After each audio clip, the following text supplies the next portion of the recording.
오늘은 로마서 2장 17절에서 29절까지 말씀입니다. 신약성경 241페이지를 찾아주시기 바랍니다.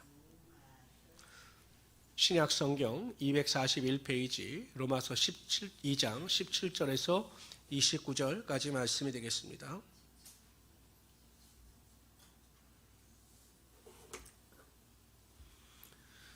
다 찾으셨습니까? 네.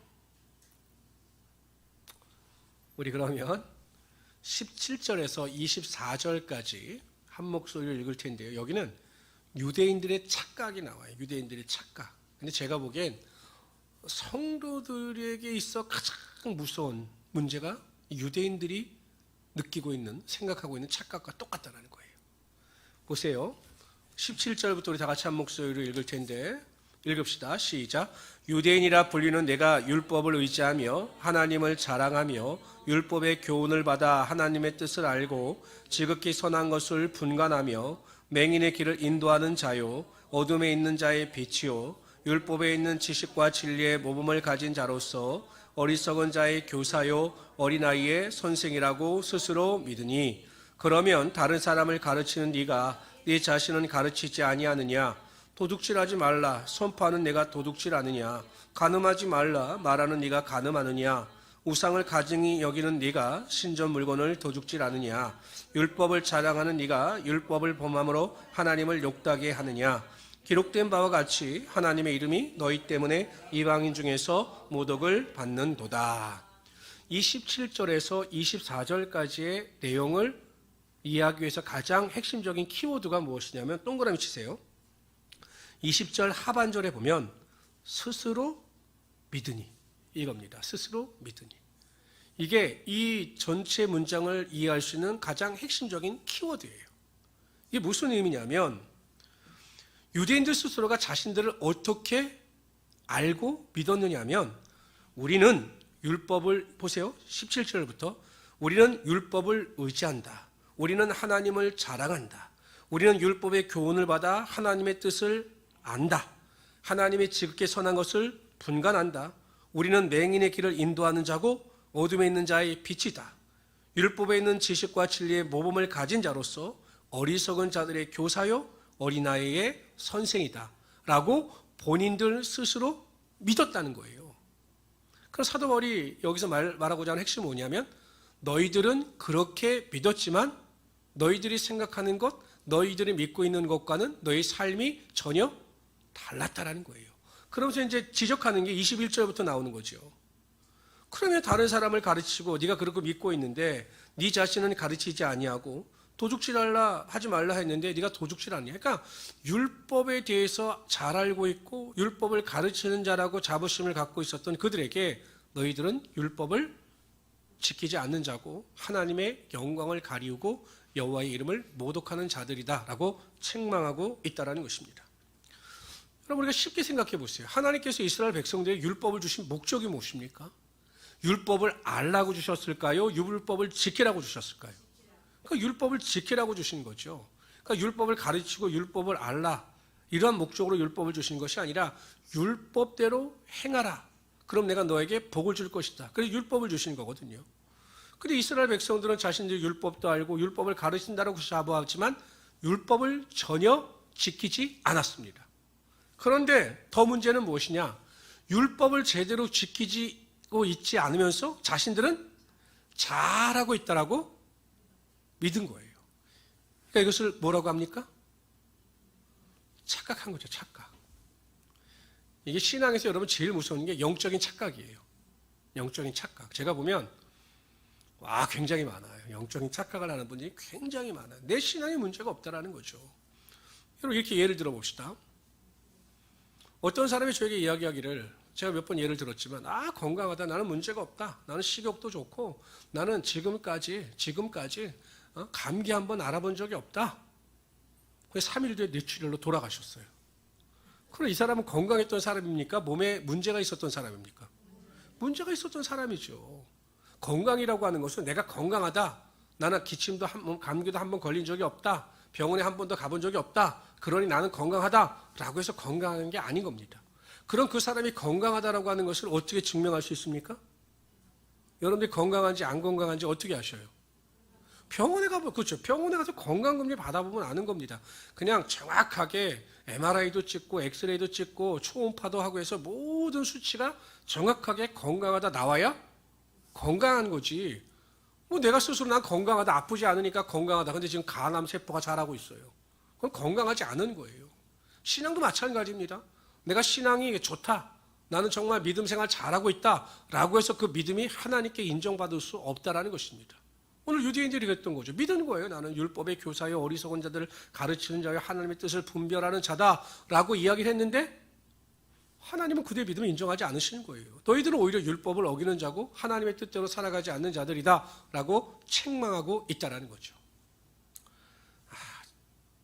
제가 얼마 전에 이제 어저께인가요? 그저께 이제 시사 프로그램을 보고 있는데 얼마 전에 그 젊은 그 소방관 한 자매가 그 업무상 스트레스를 받아 자살을 했어요. 근데 뉴스에도 크게 나왔는데 그 친모가 30몇 년 전에 이혼해서 나갔던 친모가 이 딸을 전혀 돌보지 않았는데 양육비도 지급하지 않았는데 유족 위로금을 갖다가 7,700만 원을 받아가서 과연 그게 합당하냐 그래서 엄청나게 매스컴에서 시끄러웠던 적이 있어요.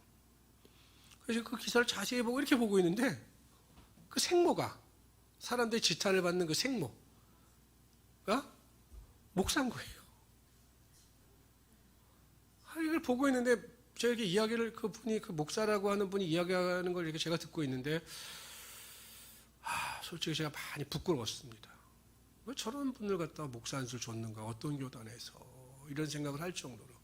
근데 그분은 자신의 신앙이 문제가 없다. 나는 천국도 믿고 지옥도 믿고 있다. 이렇게 이야기하는데 모든 사람들이 그 목사님의 믿음이 올바르다라고 판단하느냐? 저부터 동의를 못하겠던데요. 성경은 뭐라고 말씀하시냐면 이렇게 말씀하셔요. 다 같이 읽어봅시다. 시작. 하나님 앞에서는 율법을 듣는 자가 의인이 아니요 오직 율법을 행하는 자라야 의롭다 하심을 얻으리니. 야고보서 1장 22절 있습니다. 시작. 너희는 말씀을 행하는 자가 되고 묻기만 하며 자기 자신을 속이는 자가 되지 말라. 그러니까 여러분 우리가 하나님의 말씀을 얼마나 많이 알고 있느냐, 하나님의 말씀을 얼마나 많이 읽느냐, 교회 와서 얼마나 예배를 잘 드리느냐, 내가 얼마나 오랫동안 기도하느냐, 이게 중요한 것이 아니라 나의 삶에 계속해서 여러분 강조하지만 내 신앙에 대해서는 너무 관대해서 안 되는 거예요. 내 신앙은 이 정도면 됐다. 내 신앙은 전혀 문제 없다. 이런 사람은 병든 사람입니다. 볼까요? 우리 성도들에 있어서 여러분의 가장 궁극적인 목적은 예수를 닮아가는 삶이에요. 예수 그리스도를 닮아가는 삶이거든요.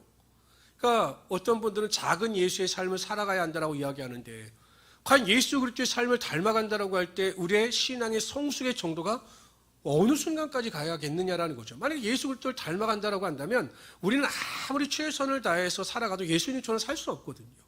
그럼 이 세상에서는 우리의 신앙이 이 정도면 됐다, 나는 완전하다, 완벽하다, 문제없다 말하는 것 자체가 신앙이 병든 것이고 신앙이 교만하다라는 것이에요. 그래서 제가 도누이 말씀드리잖아요. 그렇기 때문에 우리에게는 누구를 판단할 수 있는 권리가 없다라는 거예요. 우리도 여전히 부족한 자이기 때문에 누구를 판단할 수 있는 자격이 우리에게는 없다라는 것입니다. 그런데 유대인들이 그러한 죄를 범하고 있는 거예요.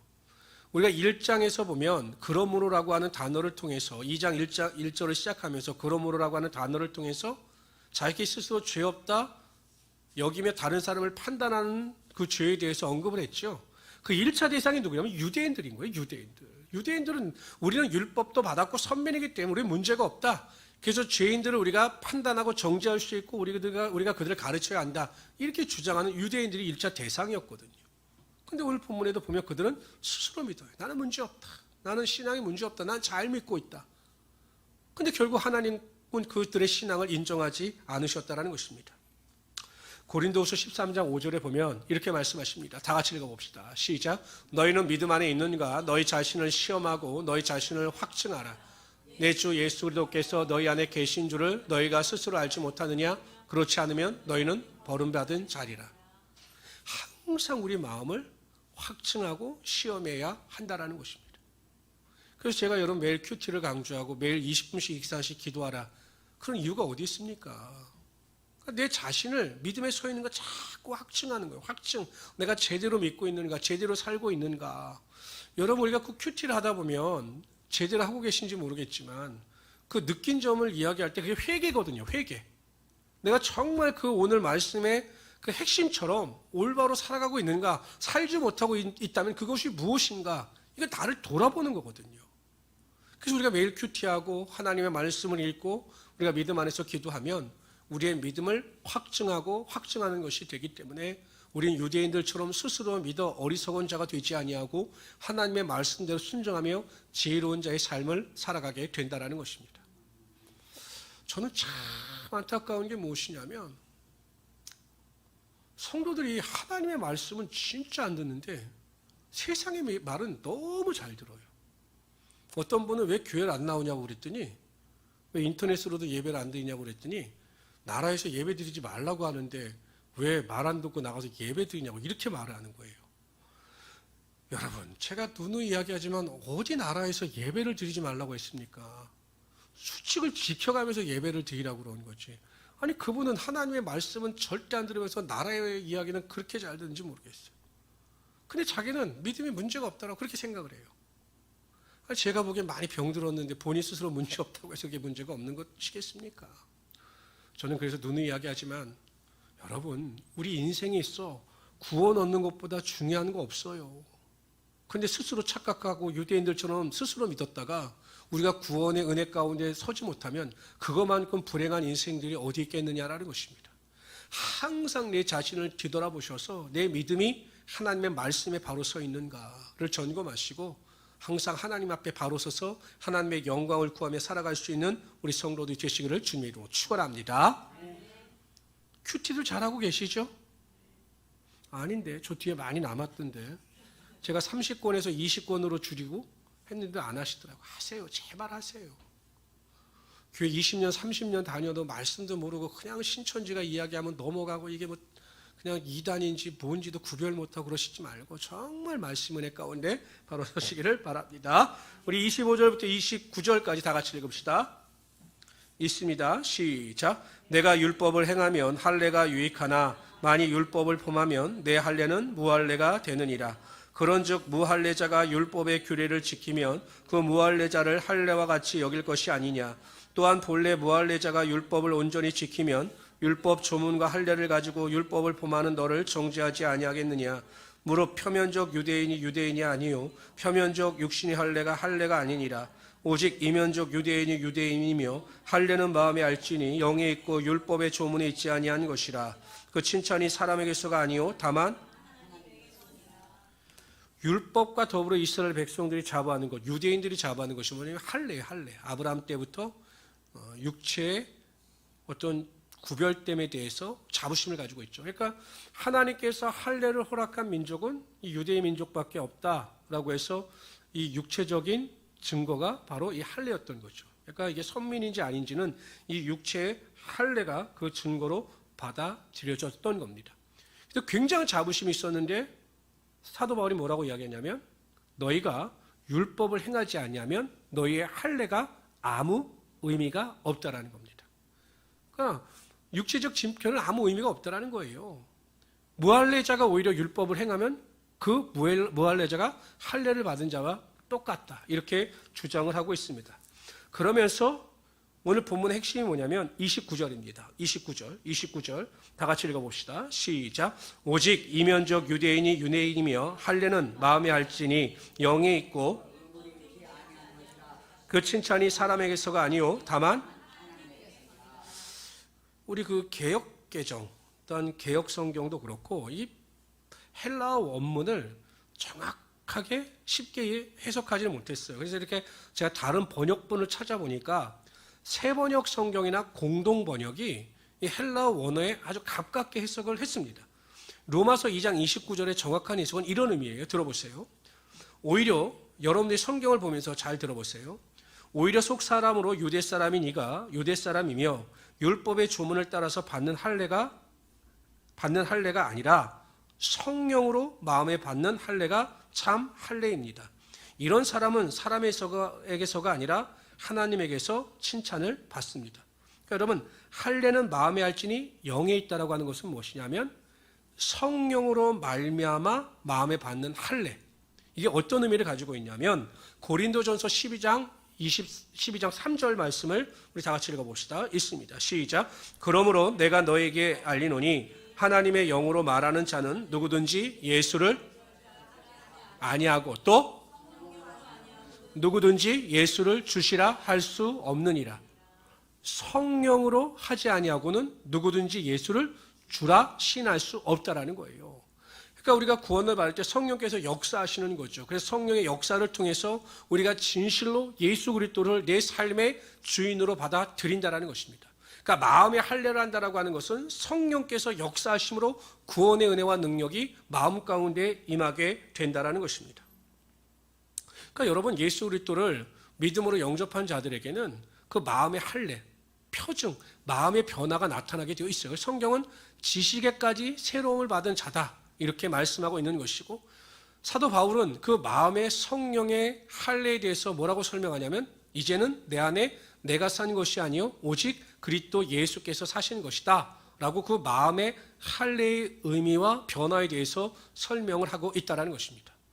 그러니까 여러분 육체의 할례를 받은 자들이 아니라 마음의 할례를 받은 자들은 그러니까 육체의 할례를 받은 자들은 자신의 육체의 구별됨을 자랑했죠. 이방인들은 이 할례를 받지 못했으니까 나는 유대인으로서 할례를 받았다. 하나님께서 나를 택하셨고 나는 하나님의 자녀다 라고 하는 자부심이 있었습니다. 그러나 마음의 할례를 하는 자들은 성령의 능력을 통해서 구원의 능력이 나타났기 때문에 우리 안에 누가 사는 변화가 나타나냐면 예수 그리스도가 사는 변화가 반드시 나타나게 되어 있다는 것입니다. 그래서 우리의 삶이 다른 사람들이 보기에도 구별되어지게 된다는 거죠. 여러분 예수를 믿게 되면 이런 말 들어야 돼. 아니 예전에는 이렇지 않았는데 당신 어떻게 이렇게 많이 변했어? 라고 하는 인정을 받을 수가 있어야 한다는 것입니다. 제가 저번에 이렇게 글을 보니까 요즘에 연예인들 중에서 의외로 예수를 믿고 간증을 많이 하더라고요. 근데 저는 솔직히 사람들의 간증을 좋아하지 않는 게 무엇이냐면 그 간증을 했던 사람이 나중에 어떻게 변화될지 모르기 때문에 살아있는 사람의 간증은 되도록이면 제가 인용을 잘 하지 않는데 그래도 워낙 이 연예인들의 삶은 제가 보기엔 많이 변화됐고 또 은혜가 있기 때문에 제가 잠깐 소개를 드리는데 송은이라고 하는 개그우먼이 있어요. 개그우먼인데 근데 이 사람이 언제부터인가 예수를 믿었다라는 이야기를 들었는데 이분의 간증이 잠깐 신문에 실린 걸 봤어요. 근데 이분이 아주 전통적인 불교 가문에서 태어나서 그 어머니는 아주 불교를 열심히 믿고 심취했던 분이에요. 그러니까 예수를 믿는다고 하면 엄청 반발하던 거죠, 그 어머니가. 근데 이 송은이라고 하는 분이 어떻게 예수를 믿게 되었는가 이야기를 하는데 보니까 지금 이제 개그우먼인데 이성민 권사라고 하는 분이 캐나다에 있을 때 이 송은이 자매를 자신의 집으로 이제 초청을 해서 이제 캐나다에 머물게 된 겁니다. 그 집에 머물면서 자녀들 위해서 기도해주고 또 믿음 안에서 살아가는 모습을 보면서 나도 좀 저렇게 살았으면 좋겠다라는 생각을 하고 한국으로 돌아와서 작은 교회 예배 참석하면서 은혜를 체험하고 지금은 연예인들하고 같이 성경 공부도 하고 기도 모임도 하면서 신앙이 많이 성장했다라고 하는 이야기를 합니다. 또 조혜련이라고 하는 개그우먼은 어떻게 예수를 믿었는가 간증을 하는데 이 이성미 권사라고 하는 분이 나는 너를 위해서 계속 기도하고 있어. 지금까지도 기도하고 있어. 이 말이 가슴을 쳐서 본인이 예수를 믿게 되었다라고 간증을 합니다. 저는 그 이성미 권사라는 분을 만나보지 못했지만 그의 삶의 주변을 통해서 많은 사람들이 영향력을 받고 또 많은 사람들이 그의 삶을 보고 변화를 받았다면 정말 그가 예수 그리스도로 말미암아 마음의 할례를 받은 자로서 그의 구별됨이 다른 사람들에게 능력으로 나타나게 되었다라는 것입니다. 여러분 정말 우리가 예수를 믿으면 우리 안에 구별됨이 나타나고 그 구별됨이 다른 사람들에게 능력으로 전달될 수 있어야 한다는 것입니다. 아니, 유대인들은 자신들의 할례에 대해서 아무리 자랑하고 내가 할례를 받았다라고 프라이드를 가지고 말했지만 하나님은 그 할례에 대해서 육체 할례에 대해서 인정하지 않으셨어요. 사도 바울을 통해서 신약시대에 들어와서는 이제는 할례는 마음에 해야 된다. 너의 구별됨이 구원의 은혜와 역사를 통해서 반드시 나타나야 한다라고 말씀하고 있는 것입니다. 그런데 요즘에 드는 생각이 왜 자꾸 우리는 예수를 오래 믿으면 유대인들처럼 될까? 믿음이 그냥 화석화가 되는 거예요. 화석화. 그냥 죽어버렸어. 유대인들과 똑같이 되고 맙니다.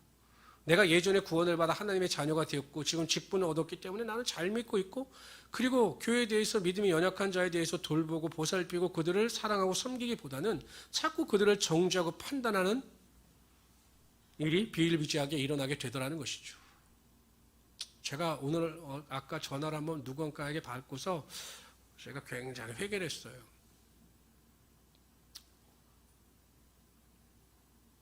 성도들은 다양하죠. 성도들은 정말 다양합니다.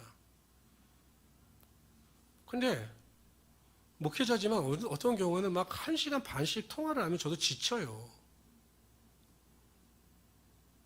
한번 해보십시오. 1시간 반, 2시간씩 양쪽 손 번갈아 가면서. 그럼 지치거든요. 근데 내 순간 속에 어느 순간 그게 있는 거예요. 자꾸 그게 싫어지는 거예요. 근데 제가 아까 어떤 분하고, 우리 교회 분은 아니지만 그분하고 통화를 하다 갑자기 그 생각이 들더라고요. 내가 제가 이제 그 생각이 요즘은 없어졌거든요. 내가 지금처럼만 이 마음이 그전에도 있었더라면 이분에게 상처를 주진 않았을 텐데 라는 생각을 했어요. 한번 생각해 보시죠. 우리가 저뿐만 아니라 여러분도 생각해 보시죠. 정말 내가 누구하고 상담을 하거나 누구의 이야기를 들어주고 누구와 같이 대화를 할 때 좀 귀찮아하거나 은혜가 사라져서 난 열심히 기도하고 열심히 믿는데 그 사람을 좀 하는 그런 마음이 없었는가. 제가 그런 거에 대해서 오늘 많이 회개를 했습니다. 이상하게 우리가 예수를 믿고 오래되면 유대인처럼 돼버려요. 은혜가 사라지고. 근데 하나님은 그것을 원치 않으신다는 것이죠. 항상 우리는 마음의 할례를 받은 자로서 오늘은 어제보다 내일은 오늘보다 더 나은 믿음의 진보와 발전과 새로운 모습이 반드시 나타나야 한다는 것입니다. 우리가 성장하고 성숙해서 다른 사람을 가르쳐야 되지 않겠습니까? 그렇지 않아요. 내가 권사가 되고 장로가 됐다면 나의 믿음이 정말 초신자들에게 본이 되고 그 사람들이 보기에도 권사로서 장로로서 목회자로서 안수집사로서 믿음을 존중하고 참 괜찮고 훌륭한 분이다, 이렇게 인정을 받아야 되지 않겠습니까? 그런데 그냥 권사나 이런 사람들의 믿음이 도전을 받고 그렇다면, 또 장로님의 도전을 받는다면 그것은 하나님께서 기뻐하시지 않는다라는 것입니다. 꼭 기억하십시오. 마음의 할례를 통해서 항상 우리 안에 예수가 살아서 역사하시고 그 은혜와 능력을 가지고 이 세상을 넉넉히 이기며 살아갈 수 있어야 한다는 것입니다. 우리의 구별됨이 하나님의 능력이 돼서 내 자녀가, 내 남편이, 내 주변의 사람들이 우리의 삶의 모습을 보고 정말 나도 당신처럼 예수를 믿고 싶습니다. 나도 당신처럼 당신의 교회에 나가서 예배생을 하고 싶습니다. 그렇게 인정을 받을 수 있도록 최선을 다하며 살아갈 수 있는 우리 귀한 성도들이 되시기를 주님의 이름으로 축원합니다. 내가 변하지 않으면 남편도 안 변합니다. 내가 변하지 아니하면 자식들도 안 변합니다. 여러분 생각해 보세요. 자식이 내 신앙을 인정하지 아니하고 남편이 내 신앙을 인정하지 아니하면 누가 내 신앙을 인정하겠습니까? 내 가까운 사람들이 누가 내 신앙을 인정하겠습니까? 그러한 마음을 가지고 항상 마음의 할례 받은 자로서 구별됨이 우리의 삶의 능력이다 라고 하는 생각을 가지고 넉넉히 이기며 살아가는 우리 성도들이 되시기를 주님의 이름으로 축원합니다.